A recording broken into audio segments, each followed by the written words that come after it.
राम राज्य के नायक हैं हनुमान। कौन नायक है? राम राज्य स्थापना के नायक हनुमान। सुबह से हमने विचार किया हनुमान जी के किस चरित्र पर हम गाएं। गुरु की वाणी की आज्ञा लगी कि राम राज्य के नायक हनुमान है। मेरे प्रियजनों, मेरी आत्माओं, एक बात आज की कथा की नोट कर लीजिए। जहां वासना है वहां प्रार्थना नहीं होती। जहां वासना होती वहां प्रार्थना नहीं होती। जहां तृष्णा होता है, जहां तृष्णा होती वहां कृष्णा नहीं होता। जहां संकल्प होता वहां कोई विकल्प नहीं होता। राम राज्य के नायक हनुमान हैं। हनुमान जी जैसा कौन देवता होगा जिन्होंने राम जी को भी राजा बना दिया। केवल राम जी को नहीं, तुम्हारो मंत्र विभीषण, लंकेश्वर भय, विभीषण को राजा बनाया। और केवल विभीषण को नहीं, सुग्रीव को भी राजा बनाया। सुग्रीव को राजा बनाया, विभीषण को राजा बनाया और राम को भी राजा बनाने का श्रेय हनुमान जी को है। मेरे प्रियजनों, आप कहते होंगे कि आप हनुमान जी के भक्त हैं तो इतनी महिमा गा सकते हैं। नो, हम केवल हनुमान जी के भक्त हैं इसलिए महिमा नहीं गा रहे। हनुमान जी जैसा कोई दूसरा देवता ही नहीं है। जैसा देवता बहुत है, हनुमान जी जैसा कोई द्वितीय नास्ति। हनुमान जी अद्भुत है। इसलिए हमने सूत्र लिया आज और कल के लिए, राम राज्य के नायक हनुमान। एक बात और, हनुमान जी की इतनी महिमा क्यों है? जहां देखो वहां आखिर क्या कारण है कि हनुमान जी इतने पूजे जाते? अब आपको पता नहीं क्या समझ में आया, हमें तो एक बात समझ में आई। लोगों ने राम जी से कुछ मांगा। विभीषण ने राज्य लिया, सुग्रीव ने राज्य लिया, अंगद ने युवराज पद लिया, कुछ कुछ सबने मांगा। हनुमान जी ने राम जी से सिर्फ राम जी को मांगा। हनुमान जी के जीवन की यही सुंदरता है। हनुमान जी तो सुंदर है ही है। हनुमान चालीसा में गोस्वामी जी ने सुंदरता का भी वर्णन किया। कंचन बरन विराज सुबेसा, कानन कुंडल कुंजित केसा, कानन कुंडल कुंजित केसा। कंचन वरण, हनुमान जी की सुंदरता कंचन वरण है। कंचन स्वर्ण के समान। हनुमान जी ने अपने जीवन काल में राम जी से कुछ नहीं मांगा, राम जी से राम को मांगा। पूरे विश्व में भारत की एक संस्कृति बड़ी प्यारी। अपने यहाँ जब नमस्कार करते ना तो दोनों हाथ जोड़ लेते। अन्य देशों में कहीं हाथ मिलाते। एक जगह एक देश का नाम याद नहीं आ रहा, वहां की परंपरा है नाक मिलाना। हाँ, एक जगह नाक मिलाते हैं, न्यूजीलैंड, वहां नाक मिलाते। कहीं हाथ मिलाते, कहीं गले लगते और कहीं नाक मिलाते। लेकिन अपने भारत में कुछ दोनों हाथ मिलाते। लेकिन हम आज सोच रहे थे बैठे बैठे कि दोनों हाथ क्यों मिलाते हैं। तब हम जब पूरे कल्चर को, जगह जगह के कल्चर को पढ़ रहे थे, तब हमें एक बात नई समझ आई। ये समझ आया भारत कितना अद्भुत है। ये दो को एक करने का काम करता है। ये नमस्कार कोई अनवैज्ञानिक नहीं है। माई बाप, नमस्कार भी भारत का वैज्ञानिक है और तर्कपूर्ण है और फैक्टपूर्ण है। हमारे यहाँ नमस्कार भी बहुत सिद्धांत की कसौटी पर किया जाता है। आत्मा और परमात्मा दोनों को एक करने के लिए ही राम राम का उद्बोधन किया जाता है। और दोनों हाथ जोड़ लेते बड़े प्रेम पूर्वक। दोनों हाथ जोड़ने का सिद्धांत यही है, तुम दो नहीं हो, एक हो। नमस्कार करने का सिद्धांत स्पष्ट है, तुम और हम दो नहीं, एक है। और बात भी सच है। रामायण में इसका उत्तर है, रामचरितमानस में इसका प्रमाण दिया। ईश्वर अंश जीवे अविनाशी, ईश्वर अंश जीवे अविनाशी,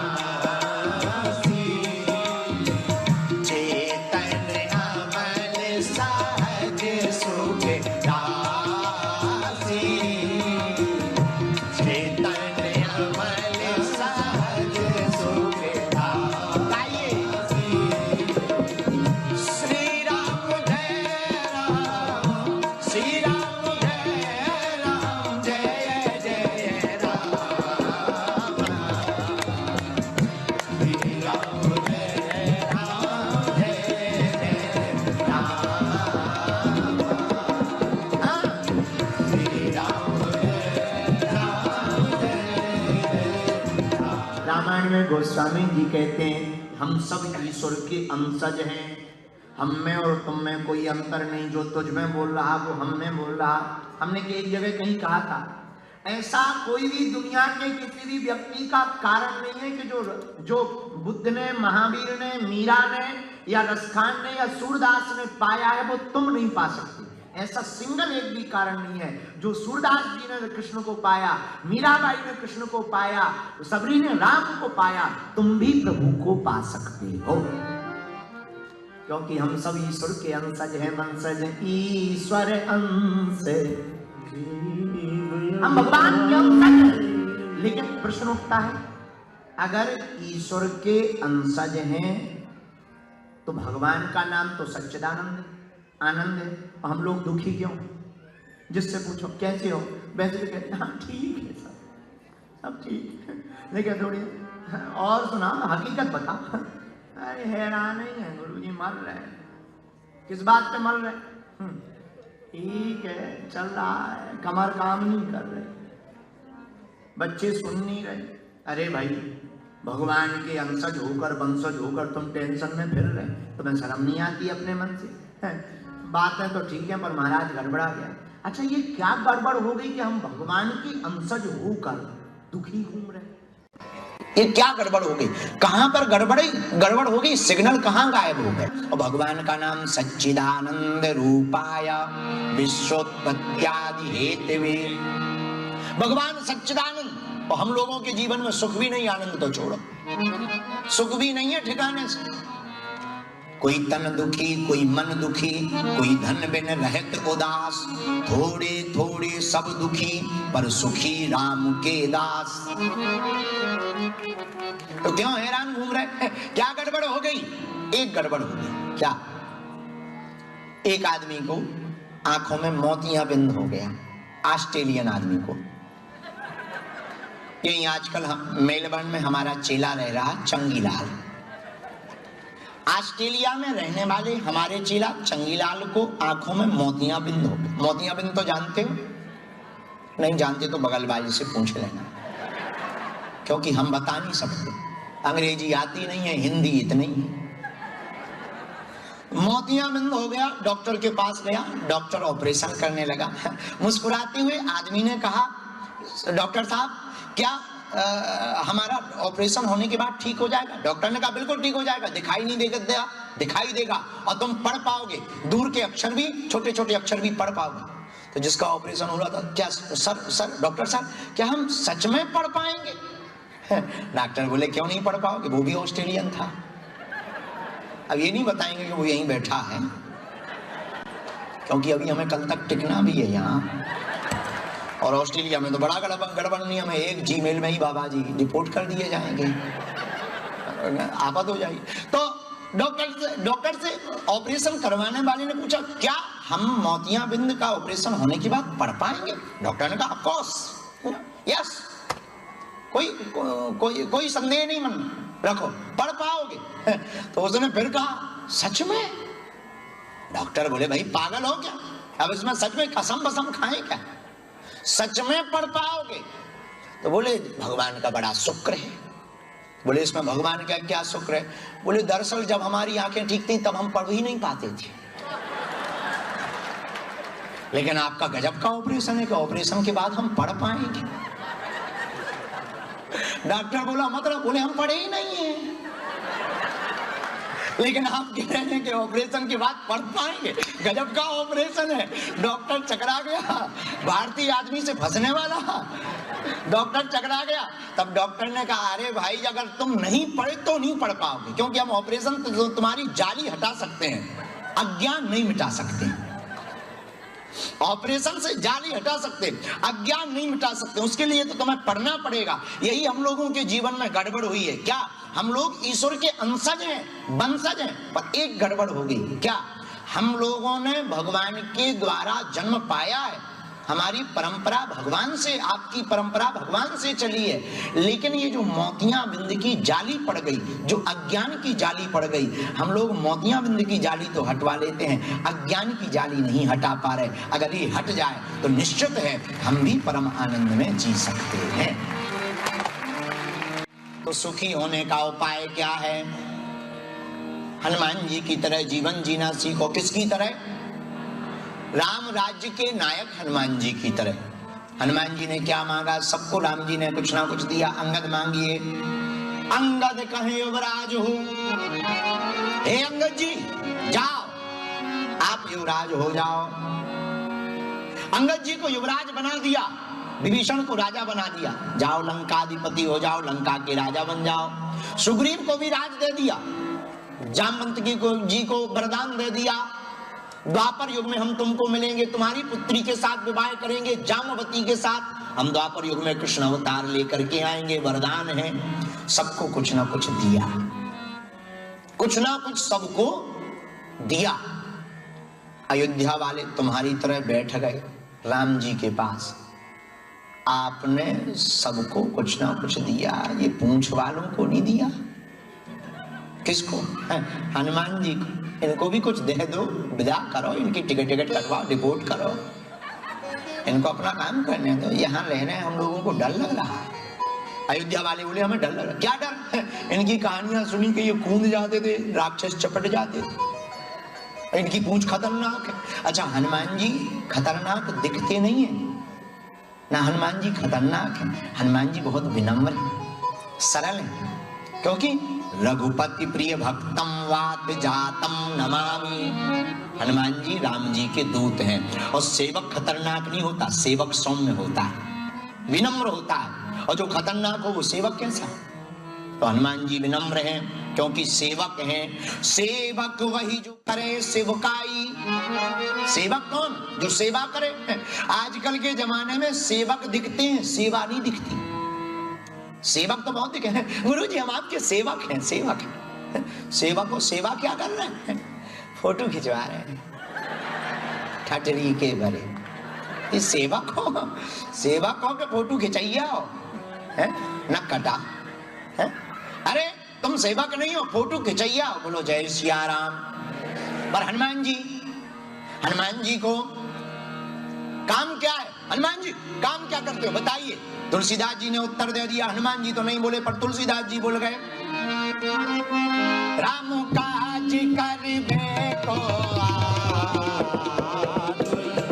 विद्यावान गुणी अति चातुर। विद्यावान गुणी अति चातुर। राम काज करबे को श्री राम जय राम जय जय राम। बोलो श्री राम जय जय राम। आप लोग क्या करते हो? क्या करते हो? गुरुजी काम काज। आप लोग क्या करते हो? काम काज। और हनुमान जी क्या करते हैं? राम काज। इतना ही अंतर है हम में और हनुमान जी। हम लोग काम काज करते, हनुमान जी राम काज करते। अब हनुमान जी से राम जी ने कहा, अयोध्या वालों के कहने पर मांग लीजिए। हनुमान जी बोले क्या चाहिए? मांगो। कुछ नहीं चाहिए फिर भी मांगो, सबकी इच्छा। हनुमान जी बोले सरकार हम आपके प्रिय हैं कि नहीं? बहुत प्रिय। कितने प्रिय? तुम मम प्रिय भरतई समभाई। तुम मम प्रिय भरतई समभाई। दोनों हाथ उठा के जोर से गाओ ना। तुम मम प्रिय भरतई समभाई। रघुपति कीन्ही बहुत रघुपति क्या तुम मम प्रिय भरतई समभाई। तुम मम प्रिय भरतई समभाई। श्री राम जय राम जय जय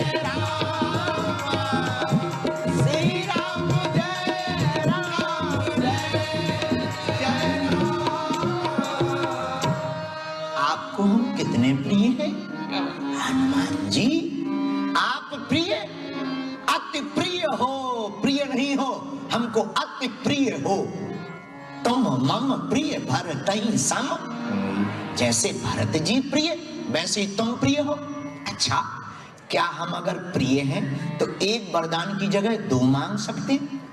अयोध्या वाली बोली दे दो, 2 नहीं 3 दे दो, डिपोर्ट कराओ, इन्हें जाने दो, 3 दे दो, दे दो दे दो दे दो दे दो। राम जी बोले हाँ 2 मांगो। अब हनुमान जी की मांग देखना, कैसे राम राज्य के नायक हैं हनुमान। हम लोग क्या मांगते भगवान से? धन मिल जाए, सोना मिल जाए, चांदी मिल जाए, लड़की की शादी हो जाए, लुगाई सुधर जाए, बच्चे हो जाए, नौकरी बढ़िया हो जाए, पद मिल जाए, कद मिल जाए, विद्या मिल जाए, बल मिल जाए। लेकिन हनुमान जी क्या मांग रहे हैं? 2 वरदान चाहिए हनुमान जी को। और 2 वरदानों में मांगा क्या? दोनों चरणों को पकड़ लिया। सरकार, जब तक हम रहें तब तक इन चरणों से दूर ना हो पाए। बस ये चाहिए, जब तक हम रहें तब तक चरणों से दूर मत करना। अब हनुमान जी से अयोध्या वाले बोले कब तक रहोगे? कोई डेट एक्सपायरी हो तो बताओ। अच्छा, हर चीज की डेट एक्सपायरी होती है, कुछ लोगों की कोई एक्सपायरी डेट ही नहीं है। जैसे एक ऑस्ट्रेलिया का आदमी हमारे काशी में आ गया। काशी बनारस जानते हो? काशी में ऑस्ट्रेलियन आदमी ने एक भस्म खरीदी, भस्म शंकर जी की। उसको उलट पलट करके पुड़िया को देखने लगा तो दुकानदार ने पूछा क्या हुआ सर? तो इन्होंने पूछा हाउ मच रुपीस? 5 रुपीस, 5 रुपए। अच्छा, पर ये उलट पलट के क्या देख रहे हैं? बोले इसमें देख रहे हैं एक्सपायरी डेट क्या है। मुस्कुराते हुए काशी बनारस के दुकानदार ने कहा सर ये इसमें कोई एक्सपायरी डेट नहीं है, दरअसल ये बनी ही एक्सपायर लोगों से है।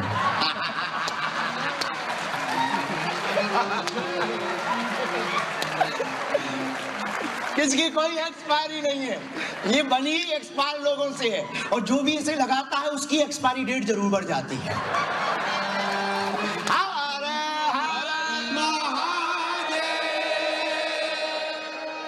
ऐसे ही हनुमान जी, अयोध्या वाले बोले दोनों पद मांग लिए, कब तक रुकोगे? डेट तो बताओ। हनुमान जी बोले जब तक हम रहेंगे। तुम कब तक रहोगे? कहां? बोले पृथ्वी पर। कब तक रहोगे? तब तक जानकी माता बोली हमें याद आ गया। क्या याद आ गया? हमने वरदान दिया था। क्या वरदान दिया था? अजर हमारे गुणे नीति सुनते हो,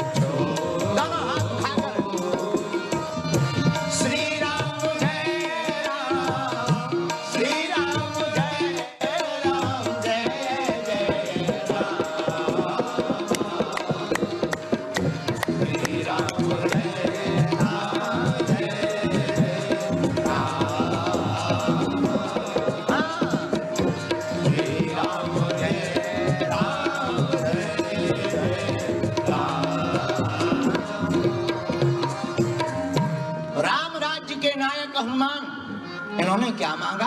राम जी के चरणों की सेवा। एक बार एक सम्राट की हमें बात याद आ गई। आपको जल्दी तो नहीं है? हमें भी कुछ नहीं है, अपन को कौन रोटियां बनाना है। हम तो फ्री वैसे ही है। जय बजरंगबली, सीताराम कहो। एक बार एक सम्राट युद्ध करने गया, युद्ध में जीत गया। उसकी 100 रानियां थी। पुराना जमाना, बहु रानियां रखने का प्रचलन था, आप लोग मत नकल करना। पुराना जमाना, राजा की 100 रानियां, वह युद्ध जीत गया। उसने मंत्री भेजे और रानियों से पूछवाया कि तुम्हारी जो जो ख्वाहिश हो मांगो, हम यहां से युद्ध जीत कर आ रहे हैं, इस राज्य के खजाने को लूट कर लाएंगे तो तुम्हारे लिए वही वस्तु लेकर आएंगे बहुमूल्य। सभी रानियों ने अपनी अपनी ख्वाहिश लिखी। किसी ने कहा हमको नेकलेस चाहिए, प्रायः जो माताओं की आदत होती है। किसी ने कहा हमको कोहिनूर हीरा, किसी ने कुछ, किसी ने कुछ। 99 रानियों ने मांगा, पर एक रानी ने पत्र में लिखा, आप शीघ्र घर लौट आए, हमको आप चाहिए।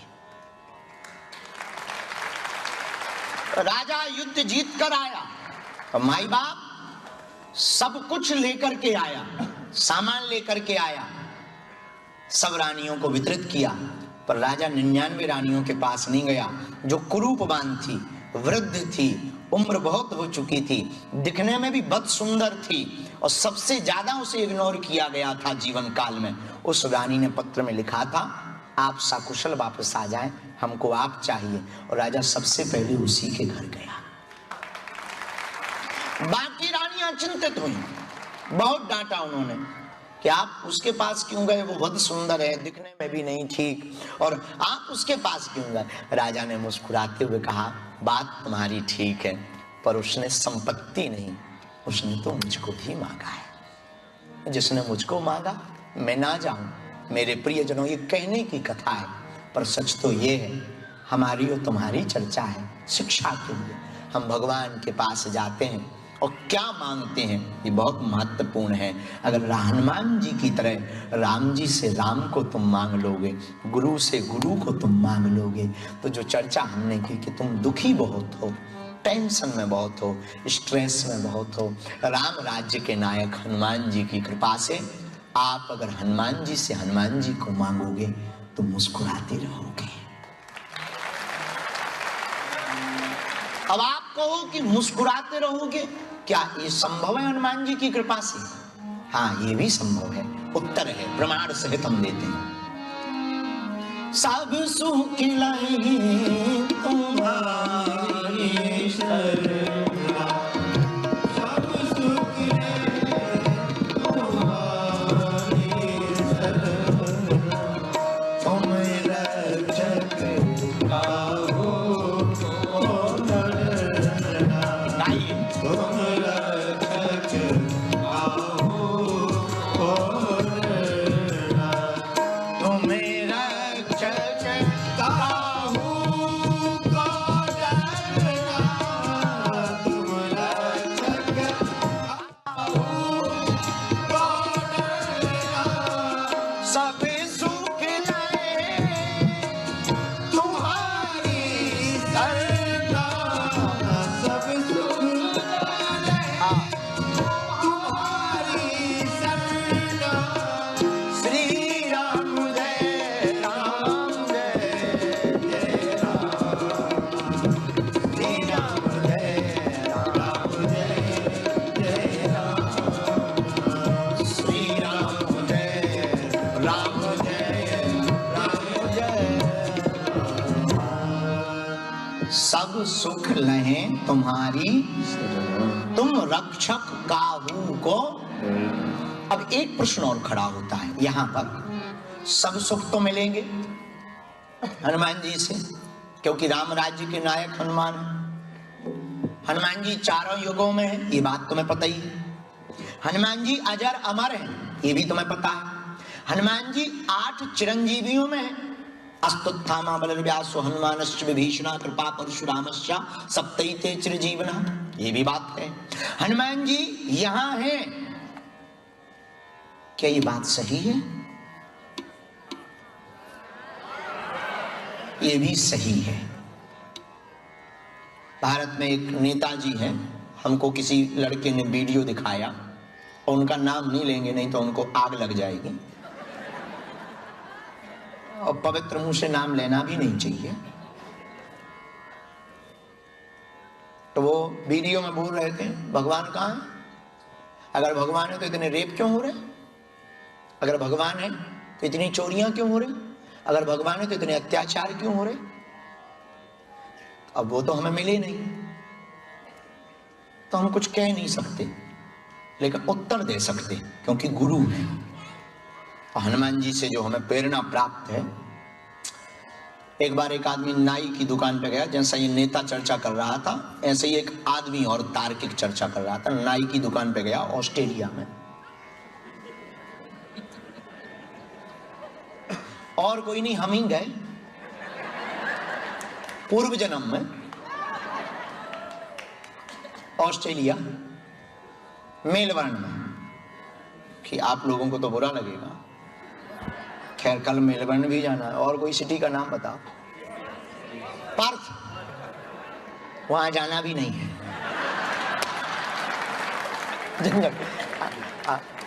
पर्थ में एक कटिंग की दुकान पर हम गए, तो कटिंग काटते हुए सैलून वाले ने कहा हम भगवान को नहीं मानते। हमने ऊपर देखा, हम कहा क्यों नहीं मानते? बोले है ही नहीं भगवान। कहाँ है भगवान? अगर भगवान है तो इतने अत्याचार क्यों हो रहे, इतने बलात्कार क्यों हो रहे, भूस्खलन हो रहा, भूकंप हो रहा। अच्छा, तर्क बहुत अच्छा है, तर्क बहुत अच्छा है, फिर से पढ़े लिखे सुनना। अगर भगवान है तो कहाँ है? 6-6 माह की बच्चियों के साथ अत्याचार हो रहा, 6-6 साल की बच्चियों के साथ अत्याचार हो रहा, भूकंप हो रहा। भगवान अगर है तो कहाँ है और क्यों ये देख रहा है? हमने उसको कुछ नहीं बोला, पैसा जमा किए, पर्थ में दुकान पे बाहर निकल आए। बाहर निकले तो जैसे ये दादाजी दाढ़ी वाले महात्मा जी बैठे, जरा भाई इन पे कैमरा करो, करो कैमरा, तुमको भी नोट पूरे मिलेंगे, तुम टेंशन मत लो।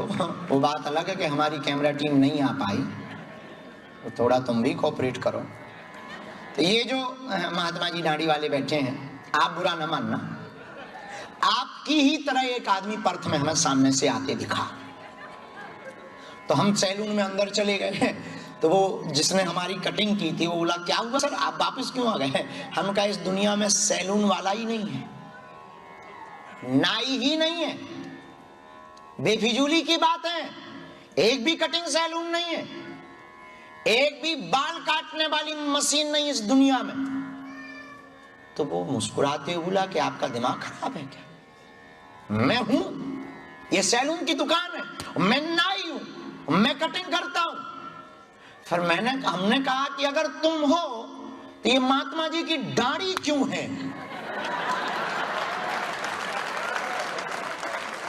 अगर तुम हो तो ये बाल की कटिंग क्यों नहीं हुई, ये दाढ़ी की कटिंग क्यों नहीं हुई, अभी तक इतने लंबे लंबी जटाएं लेकर के क्यों घूम रहे हैं?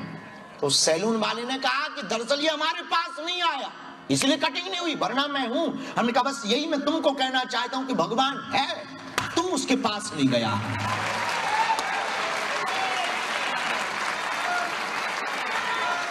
तू उसके पास नहीं गया तो तुझे आभास नहीं है, तुझे पता नहीं, तुझे अनुभव नहीं है।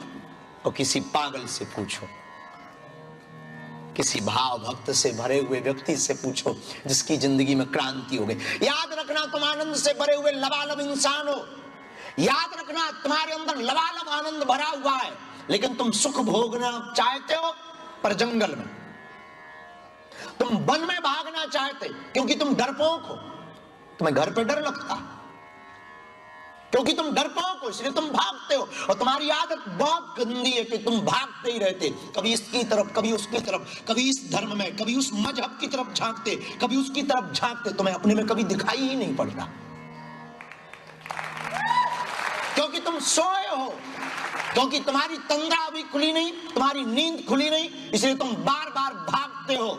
याद रखना मेरे पागलो, बुरा मत मानना, तुम अगर नर में नारायण नहीं देख पाए तो तुम वन में क्या खाक देख पाओगे? तुम गुरु में गोविंद नहीं देख पाए तो तुम हाथी में गणेश क्या खाक देख पाओगे? तुम्हें अगर गुरु में गोविंद दिखाई नहीं दिया, अगर तुम्हें महात्मा में परमात्मा दिखाई नहीं दे रहा तो तुम क्या पत्थर में खाक वनों में देख पाओगे? अगर तुमको कण कण में राम नहीं दिखाई पड़ रहे हैं, जीवों में राम नहीं दिखाई पड़ रहे हैं, तो तुम जंगलों की कंदराओं में खाक देख पाओगे? आंख तो यही है, आंख तो नहीं बदलने वाली तुम्हारी, जंगल जाकर वन जाकर सदगुरु की शरण में आकर के तुम नेत्र नहीं बदल पाए देखने की। पर हमने प्रारंभ में आज की कथा में कहा, कथा मनोरंजन का विषय नहीं है, मनोभंजन का विषय है,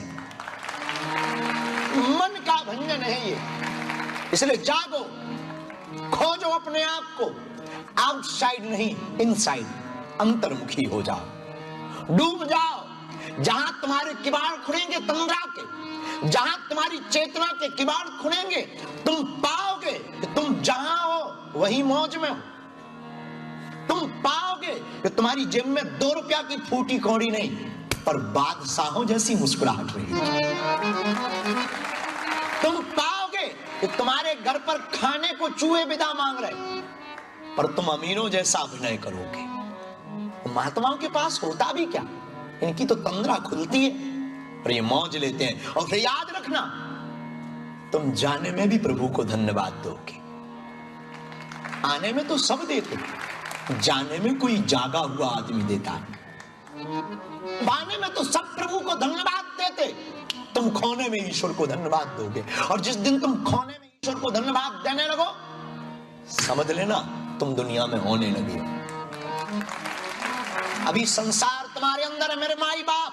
आज की कथा शायद तुम्हारे जीवन में कोई क्रांति ले आए, शायद तुम्हारे जीवन को जगा पाए। और मेरे पागलों, याद रखना, आज की कथा को तुमने जीवन में उतार लिया तो तुम्हारी जिंदगी में कभी चेहरे से मुस्कुराहट नहीं जा सकती। जैसे समुद्र की सागर में, सिंधु में, जल के सिंधु में बिंदु तैरता है, वैसे ही तुम भी संसार में तैरने लगोगे। जल सिंधु में एक तेल का बिंदु, वाइल सरसों के तेल का बिंदु डाल दो, वो इतराता रहता है, उसे कोई फर्क नहीं पड़ता तूफानों का, बड़ी बड़ी लहरों का, बड़ी बड़ी सुनामियों का, बड़े बड़े ज्वार भाटा का, बड़ी बड़ी लंबी लंबी लहरों का, उसे कोई फर्क नहीं पड़ता। जल बिंदु, जल सिंधु में जब बिंदु पड़ता है तो बिंदु इतराता है, उछलाता है, इठलाता है, लहरों के साथ खेलता है, अटखेलियां करता है, मुस्कुराता है। मेरे पागलों, मेरे प्रियजनों, तुम भी जब जल बिंदु में, जल सिंधु में जल बिंदु की तरह रहने लगोगे, संसार में तुम, जब संसार तुम्हारे बाहर और परमात्मा अंदर जाग जाएगा, तो तुम इस संसार में अटखेलियां करने लगोगे, इतराने लगोगे, मुस्कुराने लगोगे, जीने लगोगे। और तुम्हारे हर पल मुस्कुराहट चेहरे से जाएगी नहीं और तुम जीने का मजा पा जाओगे। अनुभव है, अभ्यास करत करत अभ्यास के जड़ मति होते, रसरी आवत जायते सिल पर परत। पानी में छाया पड़ती है, छाया होती है, पर आदमी नहीं होता।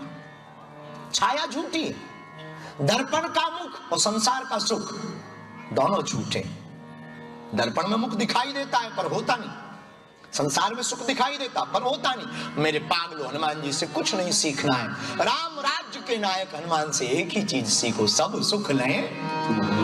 यही हनुमान जी ने सिखाया। तो तुम्हें अनुभव करना है, तुम अनुभव करो, तुम्हारे पास हनुमान जी है। ऐसा कुछ भी नहीं है कि जो हमने पाया वो तुम नहीं पा सकते। No, never. जो हमने जाना वो तुम नहीं जान सकते। ऐसा कुछ भी, हाँ, गुरु कृपा है। अगर तुम पर भी गुरु कृपा हो जाए तो तुम हमसे ज्यादा बलवान हो सकते, हमसे ज्यादा मुस्कुरा सकते हो। और हमसे कोई पूछे कि कोई बहुत योग्य गुरु बताओ, हमको तो हर कथा में एक गुरु याद आता। जय जय जय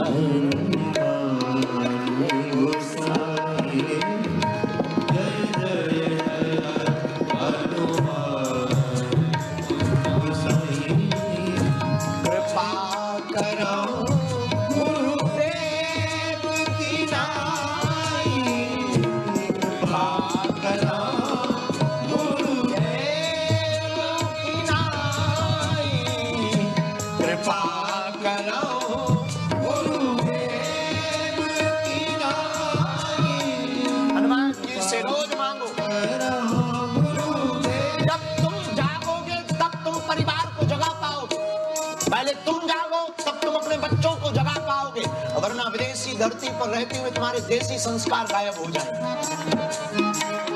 तुम्हारे बच्चे तुमसे दूर हो जाएंगे, क्योंकि तुम खुद नहीं सीखे। बच्चों को क्या खाक सिखाओ? पहले खुद जागो, अनुभव करो, हनुमान चालीसा पढ़ो, कभी कभी यादों में डूब जाओ, कभी कभी रोने लगो, कभी नाचो, कभी मुस्कुराओ, कभी ठहाका लगाओ, कभी उसको देख करके धन्यवाद दो। और कुछ मिले ना मिले, धन्यवाद देना सीखो। भगवान को हर पल धन्यवाद दो, क्योंकि हनुमान जी की कृपा सब पर सदैव है। हमको एक गीत बहुत याद आता, फिर एक चर्चा सुनाएंगे। मुझे तुमने मालिक, भगवान को रोज कहो, मुझे तुमने मालिक बहुत कुछ दिया है,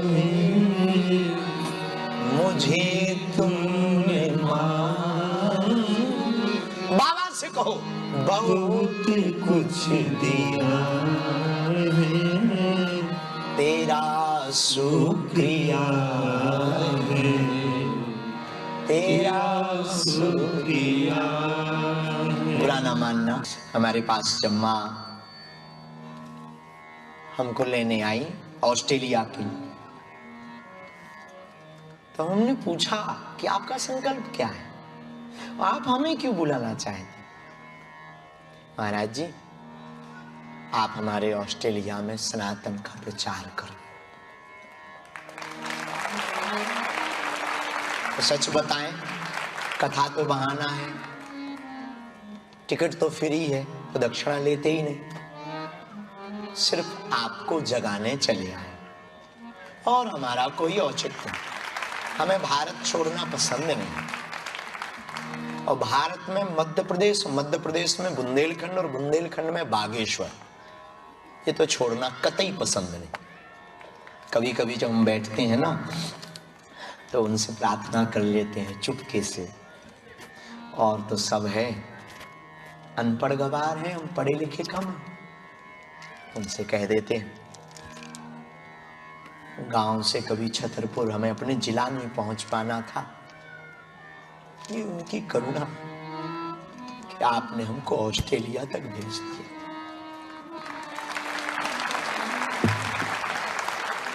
कहां कहां नहीं भेजा। आज जब बहुत से देशों के लोग और भारत के बहुत प्रबुद्ध लोग जब भारत के लिए कोई हमसे निर्णय लेते हैं, अभी कुछ दिन पहले एक बहुत बड़ा निर्णय था भारत का, एक बहुत बड़े नेताजी बैठे हुए थे, एकांत चर्चा थी हमारी। उन्होंने जब पूछा तो चाय पीने हम एकांत में गए, तो हमारे साथ एक पंडित जी रहते, तो हमारी आंखें भर आई। तो पंडित जी ने पूछा क्या बात है गुरुजी?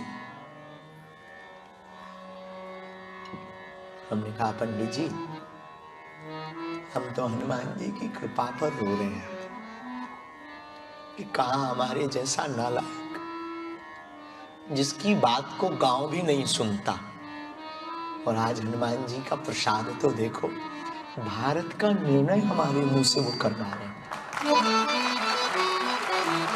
हनुमान जी के जब माँ आई तो हमने माँ को यही कहा कि आप माँ, एक ही हमारी शर्त रहती, किसी भी देश में हम जाएं, विदेशों में टिकट का पैसा लेने का प्रचलन है, हमारी एक ही शर्त रहती, निःशुल्क लोगों को आना हो, क्योंकि धर्म धंधा नहीं है।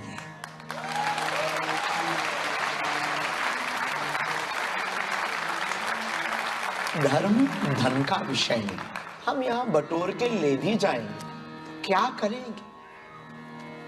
भोजन चल रहा, जीवन हमने भिक्षा मांग कर निकाला है, हमें तो रोटी मिलना भी ईश्वर की कृपा, बिना मांगे मिल रही।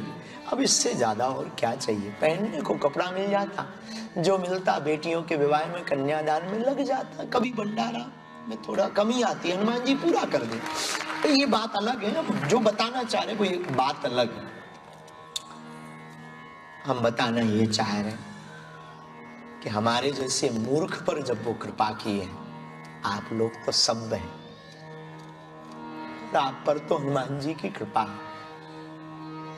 और देखो कितनी, बुरा ना मानना, बहुत गणपति ऑस्ट्रेलिया में है, पर हनुमान जी ने सबको सेवा का मौका नहीं दिया, अमीरों को नहीं दिया,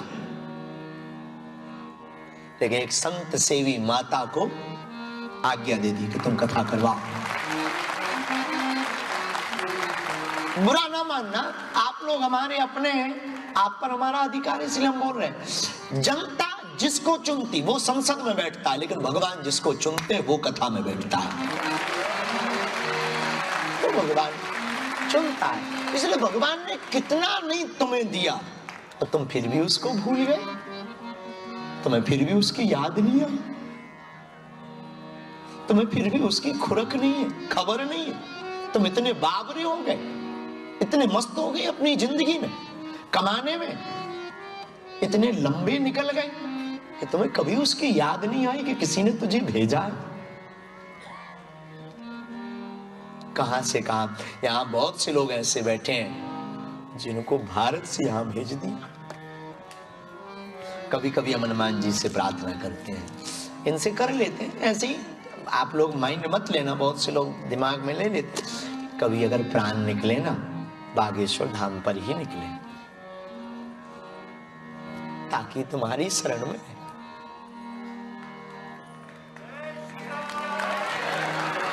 आज सुबह से एक महात्मा फोन कर रहे थे, आपको विदेश बहुत अच्छा लगने लगा है, आजकल खूब विदेश घूम रहे हैं। हम उनको तो कुछ नहीं बोल पाए, पर महात्मा हमको कोई घूमने का शौक नहीं। ये लगने लगा भारत कौन छोड़ना चाहे, हम तो नहीं छोड़ना चाहते। यहां साधन तो है, साधना नहीं है। तो साधु की मौज साधन नहीं है, साधु की मौज तो साधना है। पर तुम्हारा प्यार, तुमको जगाना है, तुमको कुछ बताना है, तुमको कुछ जताना है। चले आए, हम आए हैं तो एक काम भर करना, अपने बच्चों को हनुमान जी की भक्ति की संपत्ति देकर जाना। रामचरितमानस पकड़ा कर जाना, हाथ में मस्तक पर तिलक बता कर जाना। तुम्हारे बच्चे गुरुओं को प्रणाम करना नहीं जानते, वो हाथ मिलाना जानते हैं। उनको कृपा करके माता पिता दादा दादी क्या होती है प्रणाम करना सिखा के जाना। उनको बचपन से ही तुम रामायण पढ़ाओगे ना, तो ये जो तुम्हारी शिकायत है ना कि बच्चे तुमसे दूर हो रहे, तुम्हारी बात नहीं मान रहे, तुम्हारी सुन नहीं रहे, लब चक्कर में फंस गए, ठीक है समय है, पर अगर तुम रामायण पढ़ा के जाओगे ना, कहीं भी रहेंगे वो तुमसे दूर नहीं हो पाएंगे, राम से दूर नहीं हो पाएंगे। तुम पढ़ा लिखा करके, बहुत अंग्रेजी पढ़ा करके, मैनेजमेंट सिखाकर, एमबीए पीएचडी जो भी आप करा करके अपने बच्चे को भोजन करने की व्यवस्था सिखा सकते हो, रोटी कमाने की व्यवस्था बता सकते हो, लेकिन माई बाप तुम जीवन जीने की कला तो रामचरितमानस से ही बता सकते हो। तुम्हारी बेटी और तुम्हारा बेटा जीवन जीने की कला तो रामायण से ही सीखेगा, क्योंकि इसमें जीवन है, जीने की कला। भोजन पकाना अलग विषय है, भोजन पकाना एक कला है, आर्ट है। एक भोजन परोसना भी एक आर्ट है, लेकिन भोजन खाना और पचाना भी एक कला है। तुम अपने बच्चों को पढ़ा सकते हो, प्रबुद्ध बना सकते हो, बुद्धिमान बना सकते हो, इंटेलिजेंट बना सकते हो। साइंस के मार्ग में जाकर के आप उसको एस्ट्रोनॉट तक की अंतरिक्ष यात्री बना करके उसको मून तक, सन तक पहुंचा सकते हो। लेकिन याद रखना, अपने बच्चे को जीवन जीना तो रामचरितमानस से ही सिखा सकते हो। और आप ये किंचित विचार मत करना कि आपकी भगवान सुन नहीं रहा। भगवान को तो जो खोजे, जिन खोजा तिन पाया, जिसने खोजा उसने पाया। भगवान को धन्यवाद दो।